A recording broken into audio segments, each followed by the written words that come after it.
So I'm going to try to make this video quick.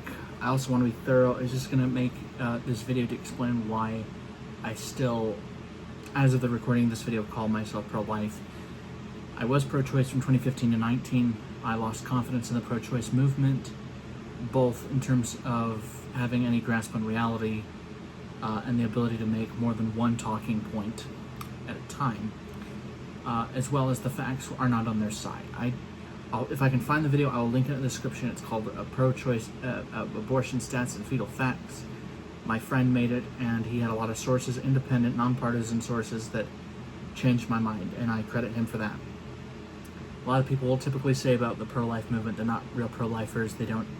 Basically, this is, and I'm going to try to be charitable here, but here's how it comes off. Basically, the pro-choice movement, if you don't agree with them on 100% of the issues, you can't really be pro-life. And basically, if you're not 100% pro-choice, don't talk about it. That's pretty much what it is. You know, oh, you don't support having this massive welfare state that we don't have any way of paying for, even if we have our type of tax code that we want. Well, then you can be pro-life. Like, it's this mental, it's like a child's play of politics. And that's why I have largely stopped doing debates with people, is I'm not going to waste an hour and a half of my time with people that will not reasonably. You can disagree with me and disapprove of my opinions, fine. But if you can at least have the ability to put your emotions to the side and just tell me what I'm getting wrong, I will happily listen to you. Even if I don't like you, if you can at least make your case as a reasonable individual, I will happily consider what you have to say, even if you don't change my mind. But anyway, it's just this whole thing is, we use labels as a summary. You know, if I'm talking politics with somebody for the first time, I don't really think they're going to want to hear every individual opinion, you know, in depth. If they want to, then we can have a more broad discussion. But if you're just curious, I'm going to use labels just to save time. With regard to a lot of the, criticisms of the pro-life movement, I mean, there are a lot of pro-lifers who do the work. They show up at homeless shelters and food shelters to help people. They may not, and here's the funny thing is, they're like, well, they never do it. Well, maybe they don't brag about it. Maybe they don't say, hey, look what a good person I am, doing what everybody should be doing. Oh, if you don't adopt people, well, what if they can't afford it? What if they can't afford it? You know, they want to adopt, but they can't, because there are unreasonable barriers to adoption, when it should be simply put, are you fit to be a parent or not? Do you have the means to take care of yourself and a child?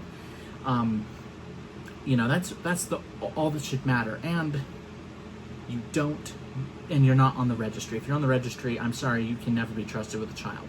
Plain and simple, end of story. They think that's a gotcha, when it just shows there's a broken system, and the pro-choicers, basically, they don't want change. They just want the babies not to exist, and if you criticize them, they will just attack you personally. And yes, there are pro-lifers who do a disservice by attacking personally. Yeah, of course. I don't think either side should be engaging in those bad faith arguments. With regard to the subject of not true pro-life, there is a lot of ways to help human beings, and not all of them have to involve the state.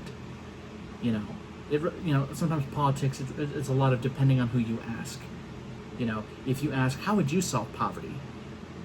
Someone might favor more government programs. Some might say those government programs that made a difference. And the pro-choicers should accept that, and the pro-lifers too, that there's a spectrum. Some want abortion up to birth, some think that any form of abortion whatsoever is wrong, and there's, of course, a broad middle. I think abortion, with regards to the life of the mother, or if the baby isn't viable, fine. With regard to, the other side of the extreme, where they don't favor any restrictions, it's like, they're not beating the allegations that they're for abortion up to birth.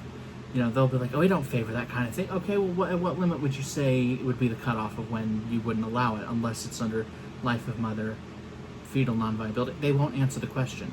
They expect the pro-lifers to answer every single question, but they won't do the same.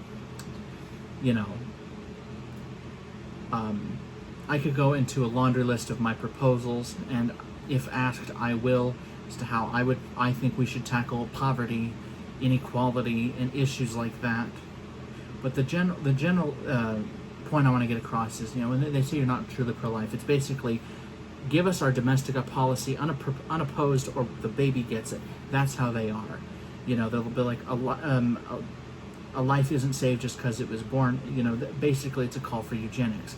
If you're poor, if you're disabled, or you have a rough life, essentially they don't want you to exist. They don't want you to have a good life because they don't want you to have a life at all. Then they talk about, well, before I come to that, I just want to say that, also ask the pro-choicers, do you think that having an abortion because, like a race-based or sex-selective abortion, do you think that's wrong? Do you think that's racist and sexist?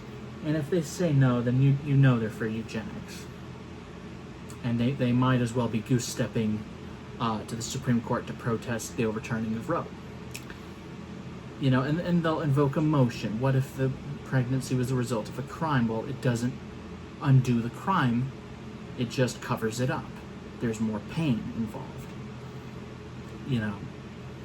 And what these pro-choicers are basically saying is, like if you were the product of a crime, they would want you dead.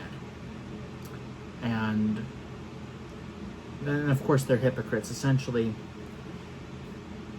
if you were an unintended pregnancy and someone unalived your mother and you didn't make it, most of them would want you, the person, to be charged with a double unaliving. Yet, it's not an unaliving when the mother does it. And I guess, going back to the whole label thing, I guess maybe one could say my views are like a consistent life ethic, opposing the death penalty without exception, opposing abortion only with the exception of life of mother and if the baby isn't viable, opposing euthanasia because I fear that it will be abused, and those that it is supposed to, and I'm going to put in quotes, help, it's going to go beyond that, and that's not a risk I'm willing to take.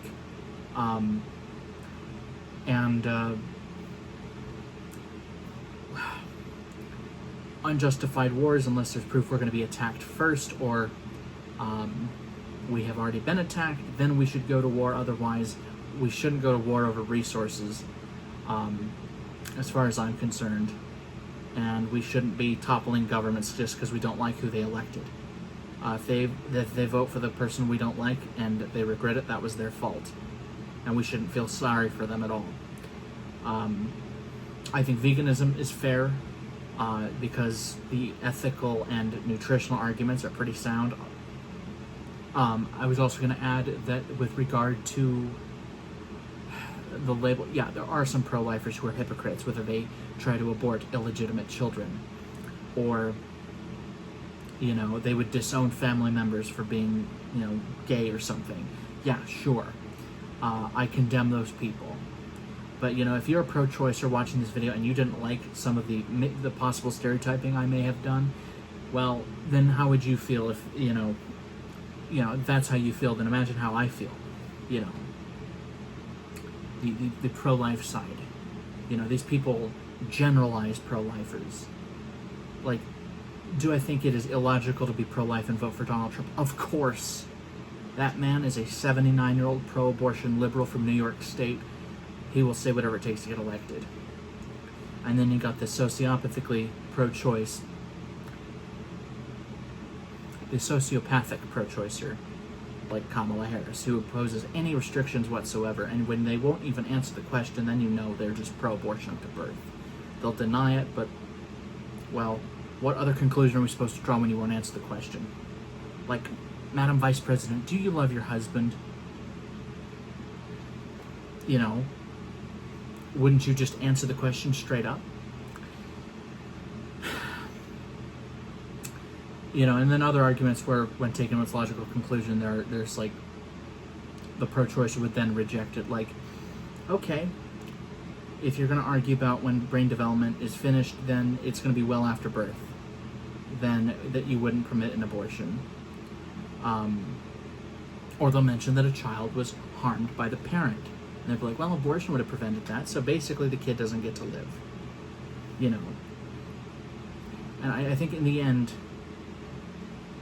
you know, the pro-choice side of the debate, or the pro-life side of the debate, needs to get back to the basics. You know. Like, you know, whenever they joke about a pro-life person who dies, and they'll be, like, making fun of it, it's like, okay, if we're going to go there, then anytime a pro-choicer is no longer with us, let's say they followed their own beliefs to the logical conclusion. You know, it's been happening since time immemorial, where a pro-life or a pro-choice person is no longer with us. Their opponents make fun of them for it, and I'm for free speech, so, you know, it happens. Oh, well, what happens when you die? Well, if I'm dead, there's nothing I can do about it, so it's really not my problem. But,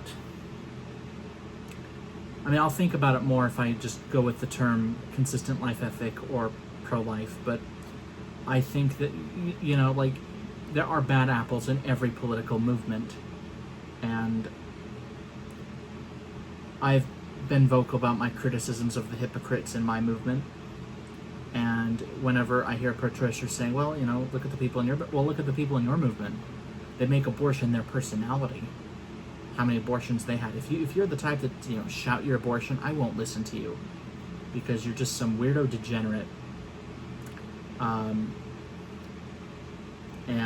know this might sound controversial, but, you know, I personally, if you've had an abortion, it's like, okay, if it wasn't for life of mother or the well-being, like, the child isn't going to make it, or, yeah, it's a spectrum of pro-choice. It's like, typically, I won't judge, but I wouldn't leave my kid around you. But, I don't know. If anything happens to me, I know there will be jokes made about my unaliving if anyone does it to me, and I don't care, because I'll be dead, and as an atheist, I know that's it. You know, from conception till death, you know, life matters. Everyone's life and their right to life should be respected. And that's why I'm against the death penalty. Yeah, they violated someone else's right to life, but if we don't retaliate the exact same way on every issue. When someone is essayed, do we do it to the person that did it to them? No. But anyway, before I ramble any further, I'm just going to leave it at that. And I know there's probably something else I left out, but oh, that's right. You know, the funny thing about the pro-choice feminists and how they're empowering women, but only the women they agree with, that's always been amusing. If you're a feminist and you criticize the pro-abortion movement, they will strip you of the title of woman and feminist. So maybe they should just abandon the feminism label.